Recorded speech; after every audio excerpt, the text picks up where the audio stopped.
Shalom saudara terkasih di dalam Tuhan Yesus Kristus Juru Selamat kita. Kembali kita akan belajar membuka dokumen sejarah gereja untuk memantapkan iman Kristen kita. Kenapa kita harus banyak belajar tentang dokumen sejarah? Saya teringat dengan apa yang dikatakan oleh Bung Karno.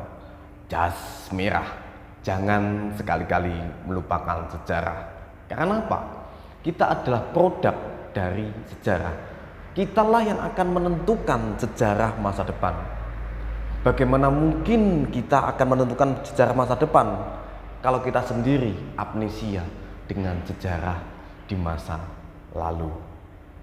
Inilah yang harus kita pegang dengan teguh, apa yang dikatakan oleh Bung Karno. Jas merah, jangan sekali-kali melupakan sejarah. Yuk kita belajar lagi. Kali ini kita akan belajar dari Clement dari Alexandria. Clement dari Alexandria ini merupakan patriark dari gereja Ortodok Koptik, penerus dari Bapa Demetrius yang sudah kita pelajari dokumennya di part sebelumnya.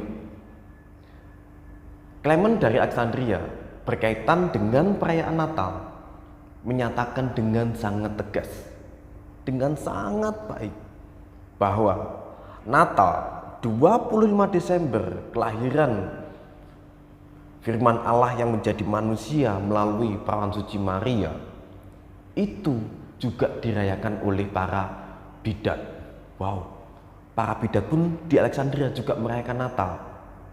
Saya pikir ini adalah narasi yang sangat baik untuk menjadi teladan kita.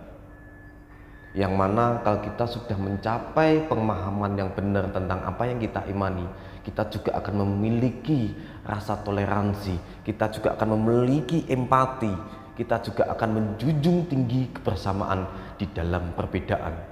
Kalau pada zaman Clement di Alexandria saja para bidat merayakan Natal, bagaimana dengan kita? Ini juga akan menentukan bagaimana level kerohanian kita masing-masing.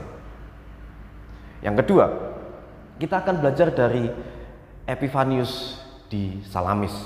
Di dalam bukunya Ponarion, Epifanius dari Salamis ini menuliskan dengan sangat lugas bahwa ketika pemerintahan dua konsul 13 tahun masa Octavianus dan Silvianus, pada saat itulah Yesus Kristus Tuhan kita terlahir ke dunia 8 hari sebelum Januari, yaitu 13 hari setelah titik balik matahari pada musim dingin dan awal meningkatnya malam dan siang.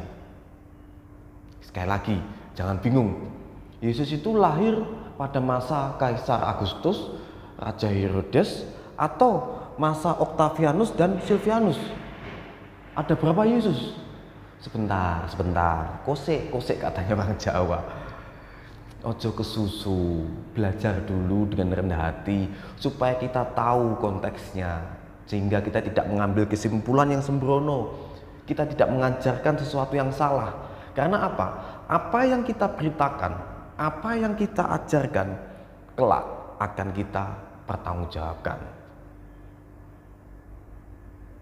Oke?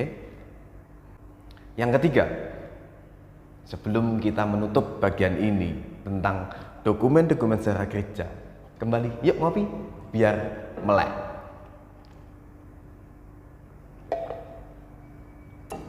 Mantap. Yang ketiga ini kita akan belajar dari Yohanes Chrysostomos, seorang uskup agung dari Konstantinopel. Yohanes Chrysostomos menjelaskan dengan sangat luar biasa. Beliau menyatakan, karena orang-orang Alexandria jago kalender sejak zaman Roma kuno,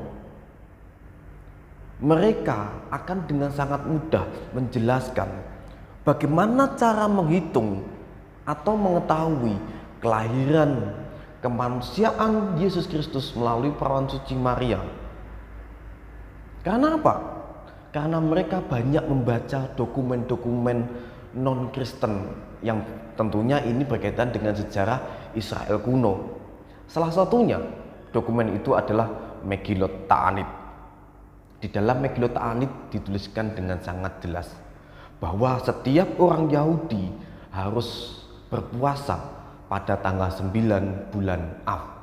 Hal ini juga didokumentasikan dengan sangat baik oleh Josephus Flavius di dalam bukunya Jewish War.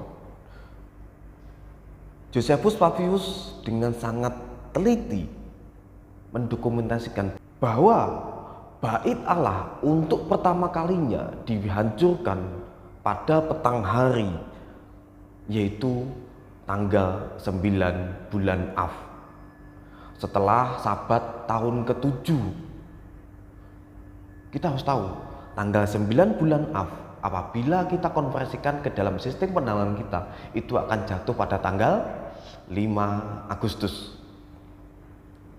Kemudian Josephus Flavius menuliskan dengan sangat baik, yang bertugas pada saat itu untuk menjadi imam yang membacakan mazmur sekaligus membakar ukupan adalah Yoyarib. Dari dokumen Josephus Flavius ini, Alfred Alversem, seorang Yahudi Mesianik, menghitung mundur 75 tahun dan didapati yang bertugas di bait Allah itu adalah Zakaria dari rombongan Abia, rombongan yang ke-8, yang melayani pada minggu kedua bulan Tisri tahun 3756 kalender Yahudi, atau bertepatan dengan tahun 648 Ab Ub Kondita. Apa maneh iku? Santai. Sebagai orang Kristen, kita harus banyak mempelajari sistem kalender supaya kita tidak bingung. Kalau kita hanya tahunya sistem kalender Gregorian, kita akan bingung seperti mereka yang tahu sedikit tetapi merasa luar biasa, akhirnya malu dengan bukti sejarah. Hal ini apabila kita membaca narasi Injil Lukas, di mana malaikat Gabriel menjumpai Zakaria yang mana istrinya akan mengandung Yohanes, itu tanggal 2 bulan Tisri. 6 bulan kemudian malaikat Gabriel menjumpai perawan suci Maria untuk memberikan kabar sukacita bahwa dia akan mengandung dan melahirkan seorang anak laki-laki dan dia akan menamainya Yesus. 6 bulan kemudian dari bulan Tisri itu akan jatuh pada tanggal 15 bulan Nisan. 9 bulan setelah bulan Nisan kita akan jatuh atau akan kita temui, yaitu tanggal 15 bulan Kislev. Sekali lagi, kalau kita konversikan itu akan jatuh pada tanggal 25 Desember. Wow.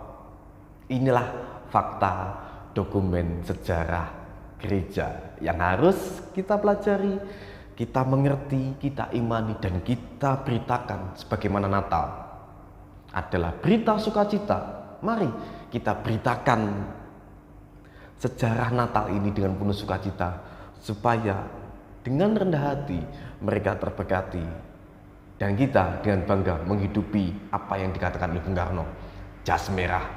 Jangan sekali-kali melupakan sejarah. Karena apa? Sejarah yang penuh bukti adalah mitra iman yang penuh bakti. Selamat Natal saudara-saudaraku. Tuhan Yesus memberkati.